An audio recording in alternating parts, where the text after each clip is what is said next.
Living in harmony is possible if you know your emotions and how to handle them. Dr. Carmen Roman will share with you in an engaging way the current psychology by sharing herself or interviewing experts who will inspire you.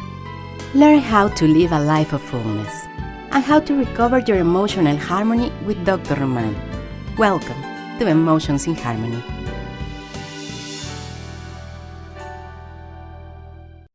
Hello, amigos in harmony. How are you? Another episode of this podcast, Emotions in Harmony. Thank you for your amazing support. Thank you for being here. And as we promised you this year, we are going to seriously talk about anxiety, panic attacks, fear, depression, everything that gets in the way for you to have a fulfilled life and a happy life. I am Carmen Roman. I am clinical psychologist, and I am here to bring you the best I can from the psychology, from the meditation, from everything, from the science to you. Yeah, and this time I have Lynn Fraser. Lynn Fraser is a senior teacher in the Himalayan yoga meditation tradition. She will explain a little more what is it. Yeah, and she specialized in working one-on-one with trauma. So I want to pick Lynn's brain, and I want her to explain to us what is it?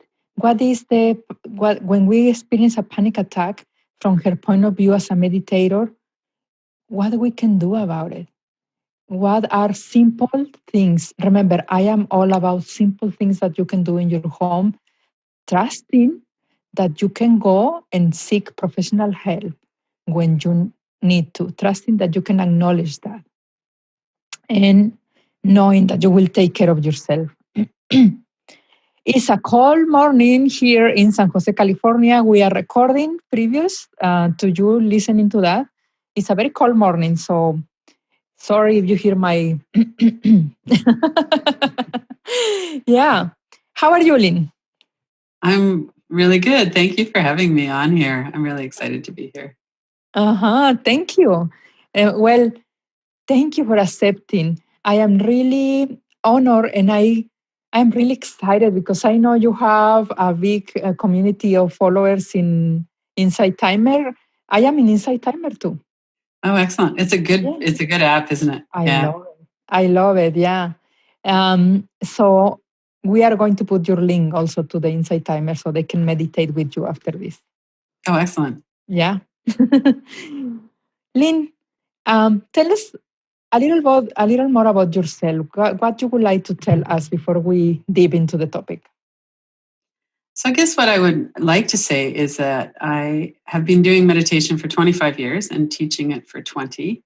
And during that time, I've also began doing a trauma healing mindfulness inquiry called the Living Inquiries. And so I kind of have this combination of meditation, yoga, breathing, and mindfulness inquiry that I've used to heal my own trauma and that I work with people.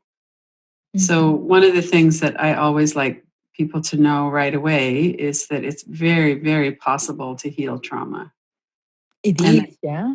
To heal. And it's not, that sometimes people definitely need private therapy.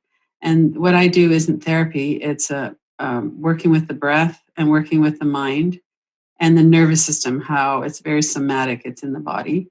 And so we have experiences in life that are often very scary and where we feel disconnected and afraid. And those have an effect on our brain development. They have an effect on our breath and on our nervous system.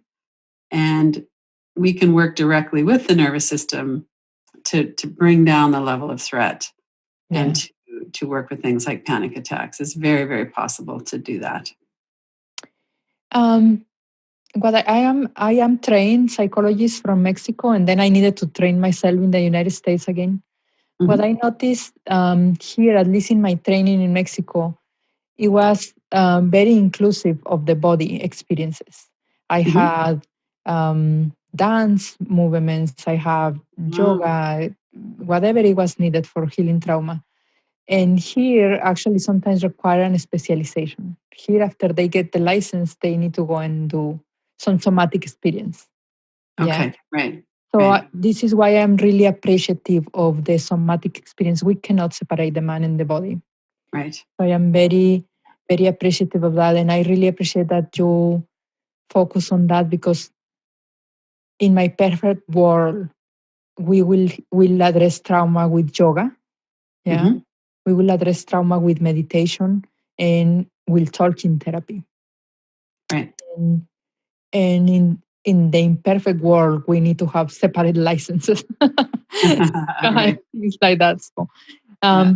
but if you as a client, you as a listener, are listening to this, please just sometimes you need to find the right person for you, and you need to decide what is good for you. The therapist or the person that you talk to is important that address the body as well when you are talking about trauma. Yeah. And well, Lynn has a book that I am going to ask her a little bit at the end to talk about it. And actually, the book is called Friends with Your Mind. So I will ask Lynn I will ask you, Lynn, to talk to our listeners a little bit. Tell me a little bit of what do you see when you are in yoga or meditation, um, when a person suffer panic attacks. What do you see? What is different in their bodies, in their way of breathing? What we can do about it? So there are a couple of ways to look at this. One is to build a more resilient nervous system and body. And Mhm, that happens through working with the breath, doing relaxation practices, doing things that will help to support our body. I think everybody can relate to we get some kind of stress going on and then we notice we're not really breathing. We're holding our breath. Quite often with anxiety, we breathe in and then we hold our breath and we kind of don't let it out for a bit. mhm, So that's one thing that people can do right away is start to notice what the breathing pattern is. When we're under some kind of a threat, we're going to get kind of small, perhaps. We're going to go into one of the fight, flight, or freeze. And mhm, holding our breath and getting kind of small is one way of protecting ourselves from threat.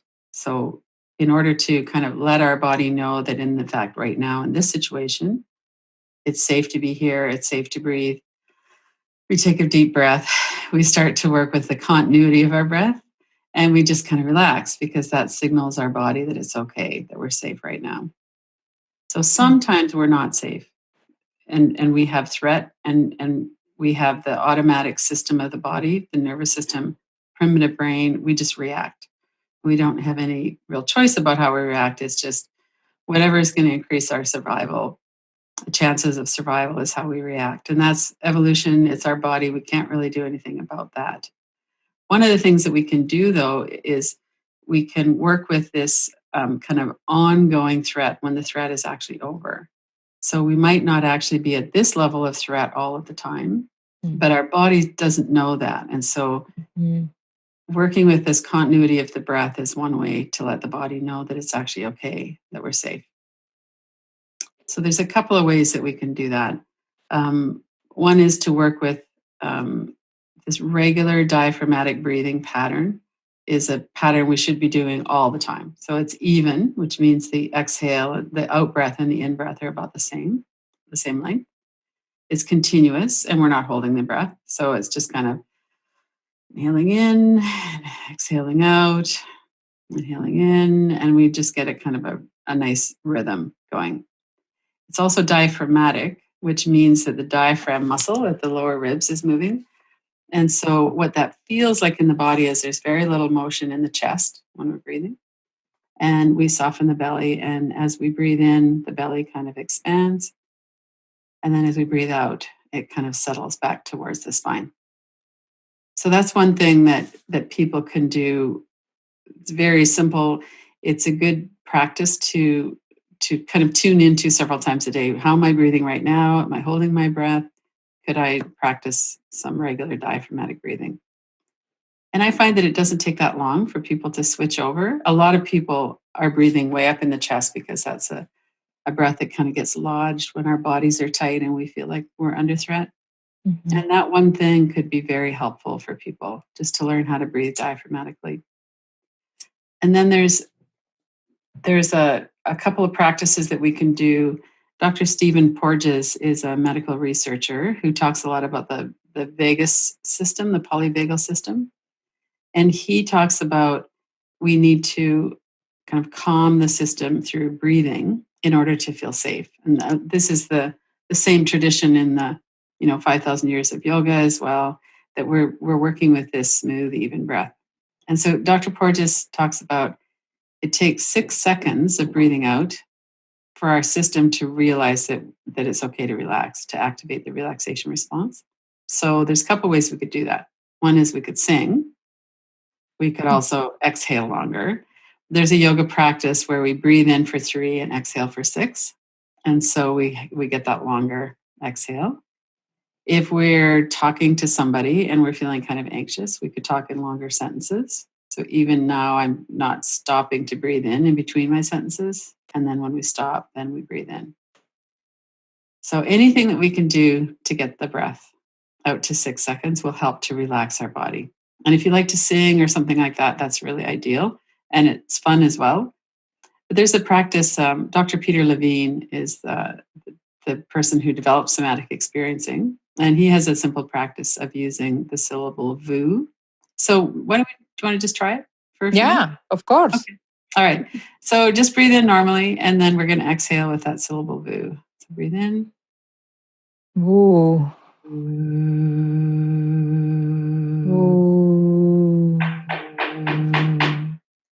And then inhale.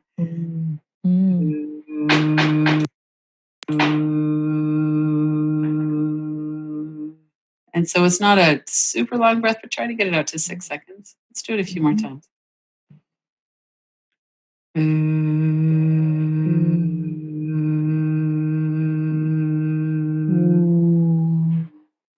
See if you can kind of feel the vibration in your chest as well. Let your chest relax.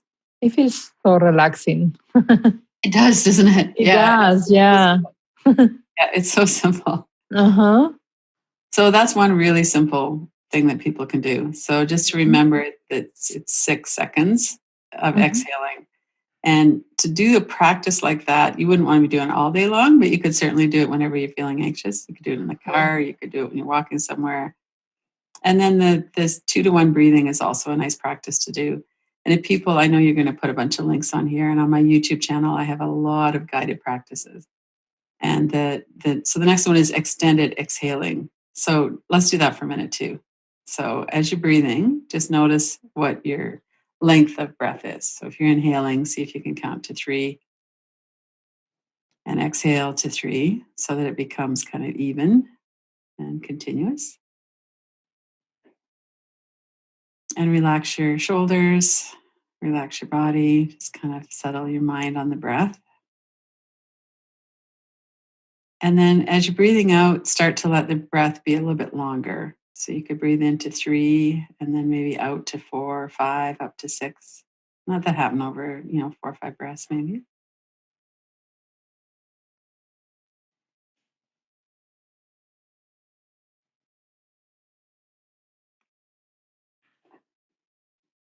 And as you're breathing out, just notice how soft everything gets. You could let the stomach relax.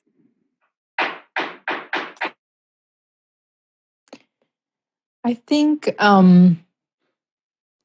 something to be aware and something I find in my clients often is when they start breathing on their own, when we breathe in the session, together, and then they go home and do the breathing exercises, there is the sense that the fear actually is coming harder, or they are being more aware of their feelings.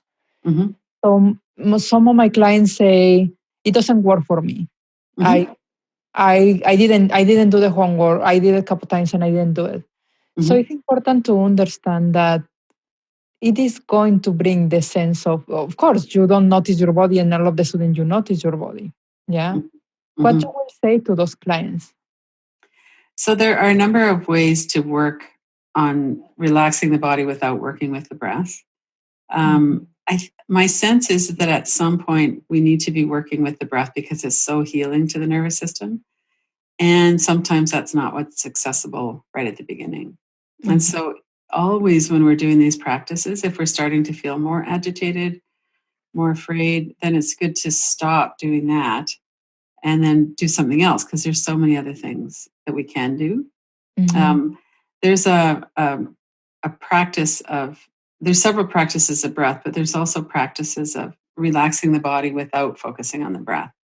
And I have a playlist of those practices as well.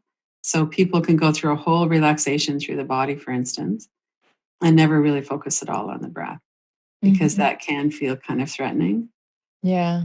And especially if you've got a lot of stress and trauma is held in the body and we feel it as the sensations, the energy in our body. We feel it as the tight shoulders, the contracted kind of stomach, maybe clenching your teeth. So that can you put some examples of these techniques that you say that are not breathing? right. So for instance, there's a tension relaxation practice. And so often what we do is we might tense the face as we breathe in and then soften it as we breathe out. But you could also just tense your face, notice the muscles. I've got some construction going on in the back. I hear. And it works as an example of how we can relax in the middle of that turmoil. Exactly. Yeah. I apologize for the sound of that. Yeah. It's not all the time, but it's just annoying at the right time. Oh, I'm so lucky that the gardeners are not coming today. Oh, yeah, that makes a lot of noise. Yeah. Yeah. And so one of the things that I talk about with people is that trauma is stored in our bodies. So anytime when we feel powerless or helpless, we feel like we're under threat, it's going to get stored somewhere in our body as tightness. And we'll have associated memories with that as well. And so these practices of mindfulness and going into the body can be very helpful. And like you say, they will definitely bring up memories maybe or feelings.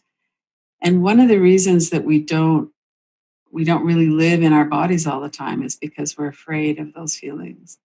And it felt overwhelming at the time, and it was.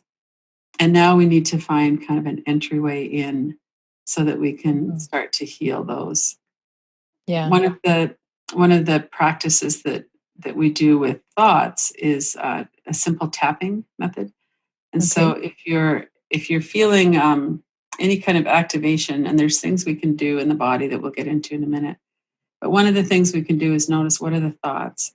And so if you have an images are colors and shapes, and you can put it up kind of in your mind. So maybe it's somebody's face that feels threatening.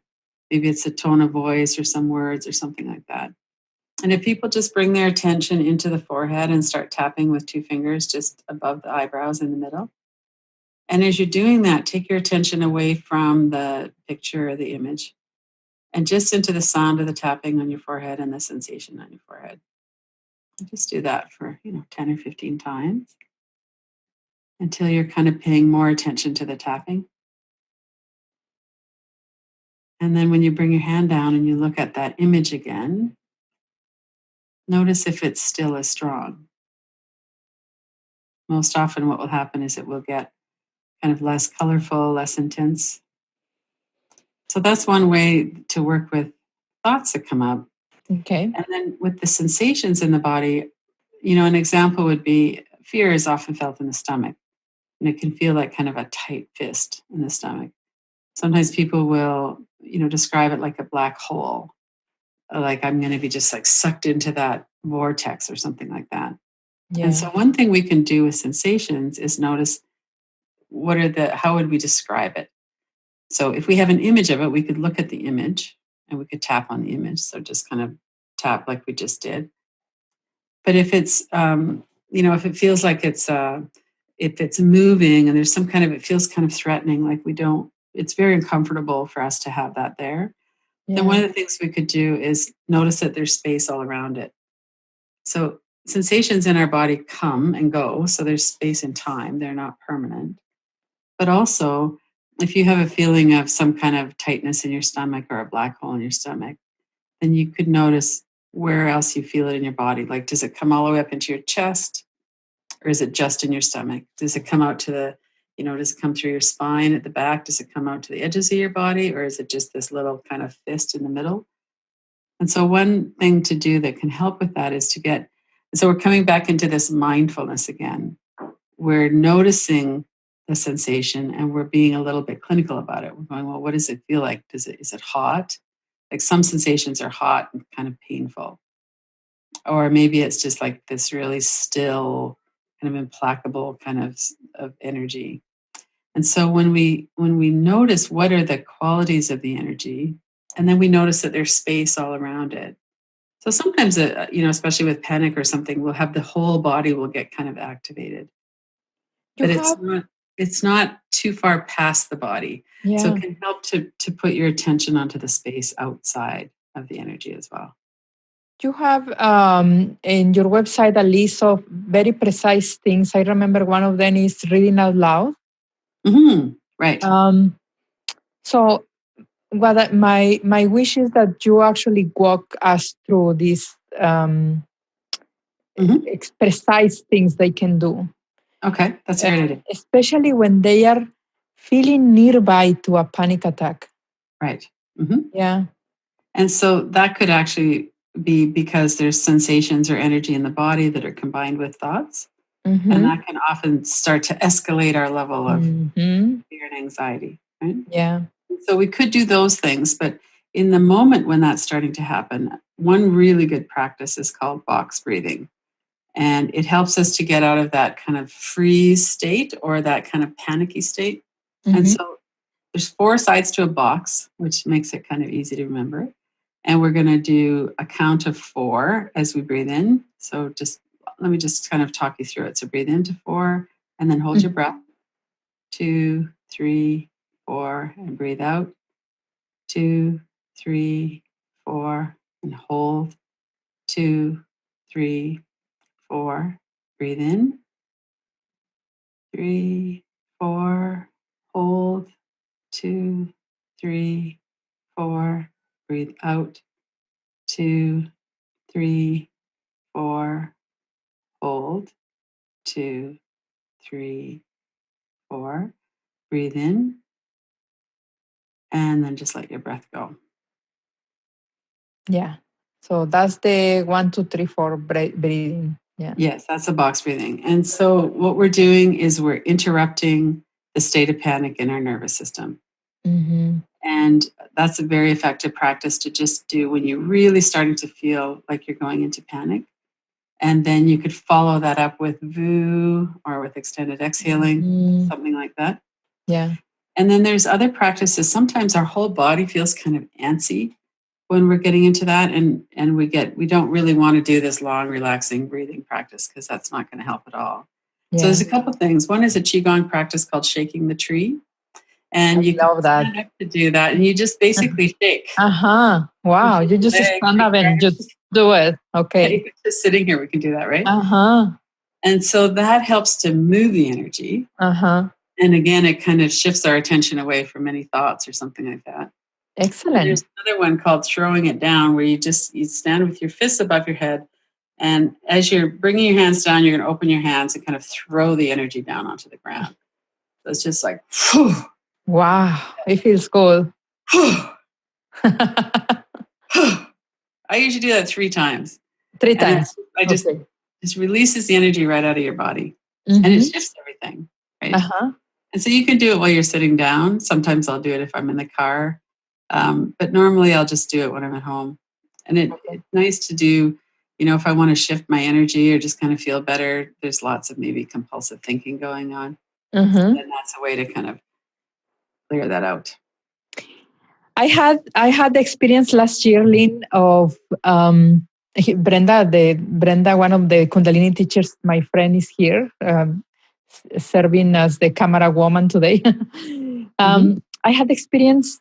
It was almost 2 years ago when 2 Kundalini teachers I was in the middle of the two of them, and they were teaching me, Brenda and her friend, exact movements and exercises because at that time, Lynn, we have the earthquakes in Mexico. Mm. We have the violence going on in Nicaragua. Mm-hmm. Yeah. So we needed to come up with very simple, practical solutions when they are in the shelters, in the Right. refugee spaces, in everything. So for me, learning that it was really beautiful and useful. Mm-hmm. Mm-hmm. And a lot of that you are saying is that it's like we need to have this in mind and we need to practice when we feel okay. Because when Yes. the panic attack is coming, Yeah. like the whole body is in this crisis. Yeah. And Yeah. you are going to remember probably out of the 10 exercises, you are going to remember one. Right. Yeah. Right. But Yeah. that one is going to be helpful. Yes. So this is what our listeners sometimes are dealing with. Like right now, for example, the crisis that is going on in Venezuela, we have a good amount of Venezuelans Mm-hmm. who listen. Very often we have crisis of the mafia in Mexico. Yeah. So yeah, if you are listening, just keep in your mind, just make a box in your mind and actually practice what Lynn is teaching us today because it will become handy when you need it. Right. Yeah. And part of what happens when we are under threat, and these are long-term chronic conditions of not being safe. So it's Yeah. not like somebody's being foolish to be afraid. It's a real threat. Yeah. And our systems are acting appropriately. Our nervous system should go into alarm. It should go into trying to protect us. The problem is that when we have these experiences that go over months and years, then our system's not built for that. We get flooded with cortisol and adrenaline, and we need to help ourselves by self-regulating, down-regulating, so that we can settle our body. When the body's always on yellow alert or red alert, it's exhausting for our nervous system, for one thing. And then that's partly what leads to panic attacks. And so working with our body to calm down is really helpful. There's a couple of things I suggest. One is that people can put a note in their phone if they have a phone that has that feature, or you could just write some of these things down on a piece of paper and put it in your purse or your wallet or something.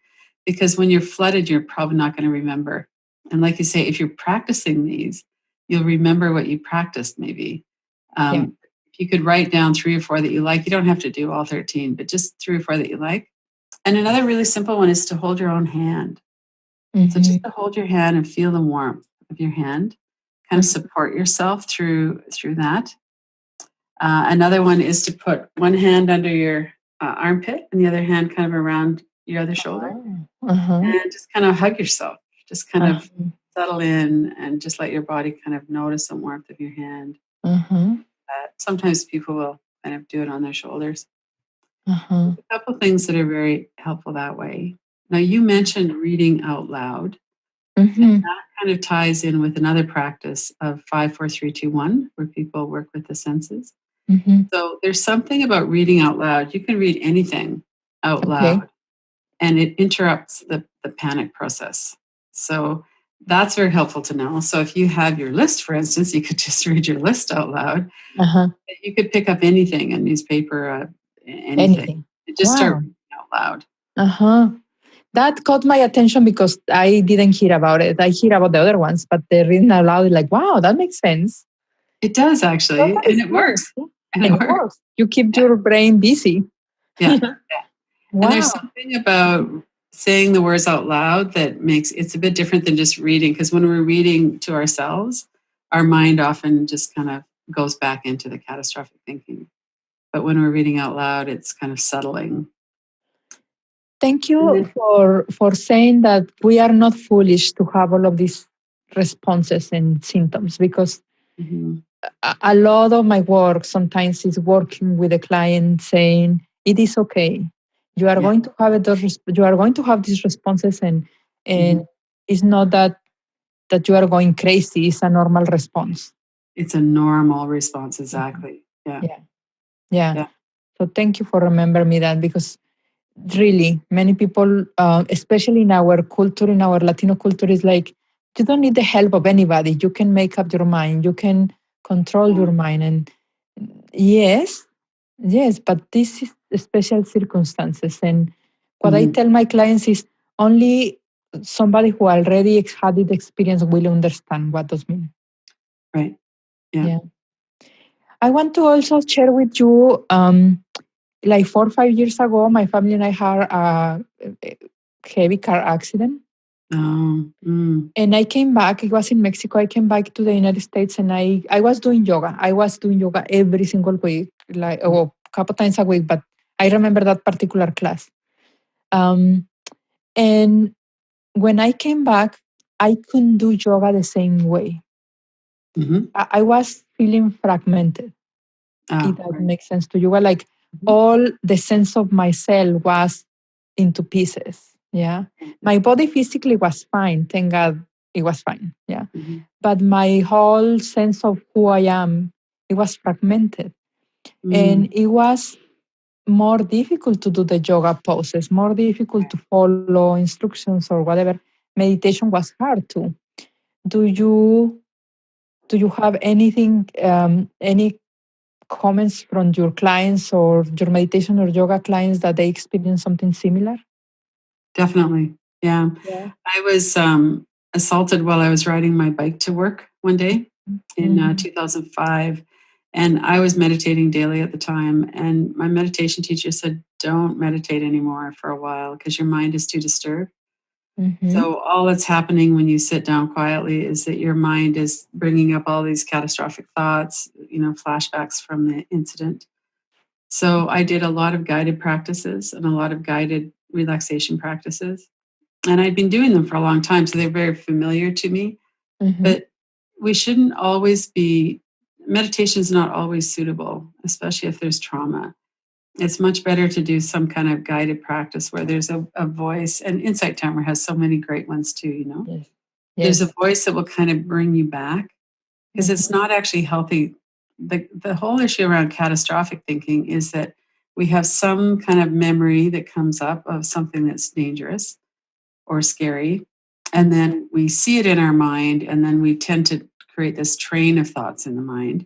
So we'll Yes. have one scary thought and another one and another one. We stop breathing, we hold our breath, our whole system gets kind of activated. And then our body believes that we're under, like, that kind of, the part of the mind doesn't really tell time. So Uh-huh. our body still believes that we're under threat. So our body starts to really go into a fear response. And then that generates more thoughts. Thoughts, it just kind of is a cycle that It's plays. a cycle. And This. so it's good to do, it's good to be very kind to yourself and to be very attentive and not think, well, I should be able to do this because I used to be able to, or it's good for me to Mhm. meditate, so I should just sit in quiet. If what we're doing is giving more airtime to catastrophic thoughts, it's actually better to not, to do some Yeah. kind of guided practice Do instead. something. Yeah, Wow. Thank you. Thank you for that. It's important that we know we are, we need to be compassionate to ourselves. we do. We do. Um, we can talk, of course, a lot about this topic. It's a topic that, is very needed, actually, and is important. For now, I want to open the space so you can tell us a little bit about your book. Tell Mhm, us a little a little about your experience with Inside Timer and what people can find when mhm, they visit you there. mhm. And even if anything else you want to say before we close this interview. Oh, sure. Okay. Mhm. So, Insight Timer, I've got a variety of things on there. The most popular one is a 3-minute meditation. Uh, it's not really a meditation, but it's a relaxing thought by relaxing your forehead. So, maybe we could just try it for, 20 seconds or something. So, bring your attention to your forehead and soften all the muscles of your forehead and your eyebrows. And then see if you can maintain your worried thought at the same time. Mm-hmm. So let the worry come in. And so if you were doing this in real life, there would be a worry there. And then you'd bring your attention to softening your forehead. And then if the worry comes back, just keep bringing your attention back. to softening Okay. your eyebrows and softening your forehead. So this is what they can find. They can find a 3 minutes meditation. I know you have like how many, like 7 or 8 meditations There's there? quite a few, and Yeah. some of them are inquiries where we're looking into something. A lot of them are Mhm. about the nervous system. Mm-hmm. I have courses on udemy.com as well, where people can learn more about the nervous system. There's one about anxiety, so that might be helpful. I find it so good for people to just understand the nervous system, and this Yeah. is how it works, Yes. and to bring that kindness piece in to like if this was your child or someone you really love was having this kind of a response, was feeling anxious and scared, you wouldn't tell them to get over it. You would be reassuring and kind, and you might help them kind of settle their breath, or there's all kinds of reassurance that we give people we care about. Of course. And so to bring that to us, bring that back to ourselves is really, really helpful. Yeah. And to just kind of remind ourselves that this is just a natural response in the body. Everybody who feels afraid had these responses. Mm-hmm. There's ways to work with it and to relax our system so that we can let go of some of the fear. Yeah. And what about your book? What we can find in your book? So it's a very simple book. It has short chapters, 2 or 3 pages on most of them. So the full title is Friends with Your Mind: How to Stop Torturing Yourself with Your Thoughts. I love it. And so it speaks directly to catastrophic thinking. Yes. And basically as well, just how to use mindfulness to really work with your thoughts mostly. And there's such an interplay between the body and the mind. Like, like at the very beginning, we talked about you can't separate your body from your mind. Yeah. And so how to work with both. So there's relaxations, talks about breathing, and it tells a little bit of my story and how I started working with this. But basically, it's just these really simple practices that anybody can do. And when we do them, our nervous system calms down. Well, Lynn Fraser, you are a treasure to our world. Oh, thank So you. I feel so relaxed just here sitting talking to you. Well, that's good. That's how it's supposed to work. That's supposed to work. And it's just your laughing is so relaxing. So thank you for bringing this piece of who you are to our listeners, to the Emotions in Harmony. And Thank you for having me. I will put the links so they can visit you. I'm sure so many listeners will want to learn more about you, so they can go and visit your website and everything. And one thing I'd like to mention too is that every single day, it's been going on for 3.5 years. Every single day, I have a free online guided relaxation practice. Seriously, Lynn? Every single day?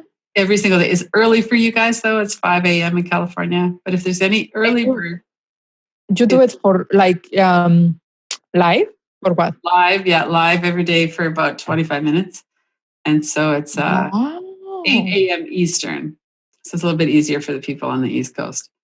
But it's a great resource. And that's where a lot of the practices on my YouTube channel come from. At what time you say? It's at 8 o'clock in the morning Eastern. Oh, Eastern. So it's 5 o'clock. 5 o'clock Pacific, which is pretty early. It's normally the time we are meditating, yeah, Brenda? I meditate sometimes at 4 or 5 or 6 in the morning. Oh, okay. Well, 7 is late for me to meditate. Okay. Yeah. Oh, well, wow, Lynn, every single day? Every single day, yeah. I am amazed. I am just complaining that I am live once every week. Wow, that's very nice. Yeah, so it's wonderful to be able to do that. Yes. Wow. Yeah. People can the link is on the website. Yeah, if people go to my website. And definitely one of these days I will go and visit you at 5 in the morning. That would be awesome. And Brenda too. She said that she's going to visit you too. Sometimes at 5 in the morning, I have a lot of fun by myself meditating and being in silence and writing and journaling. And I don't know, it helps me to be different person during the day. Yeah, it really helps, doesn't it? It really helps. And we're kind of more comfortable in our own skin, and we know ourselves, and we know our body. We know we're not scared of being in our body and in our lives anymore. And that makes sense. We definitely have more tools to navigate through the day. Yes. Yeah. Thank you. Thank you one more time. And I wish you the best in your journey. I wish you that you will help so many more students.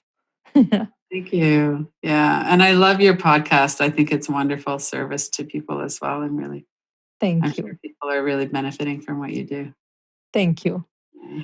So, to you as listener, thank you for if you are still here with us. If you didn't went and start your breathing exercise and whatever, and you managed to stay at the end, come back for more topics like this. You already have, by the time you have this, you already have last week the same topic in Spanish. So you can go and share with your friends in Spanish or in English as you wish. Thank you. Thank you for being a wonderful support. You can contact me, Carmen at emotionsinharmony.org, and you can tell me if this is something that was useful to you, if we want to bring wonderful guests like Lynn today. And just please share. This is a material for you to enjoy and to share. Thank you and goodbye. We have ended one more episode of Emotions in Harmony. See you the next one when Dr. Carmen Roman will help us to have a more fulfilled life caring for ourselves and the ones we care for. Meanwhile, visit www.emotionsinharmony.com to see the show notes, subscribe, and enjoy more content.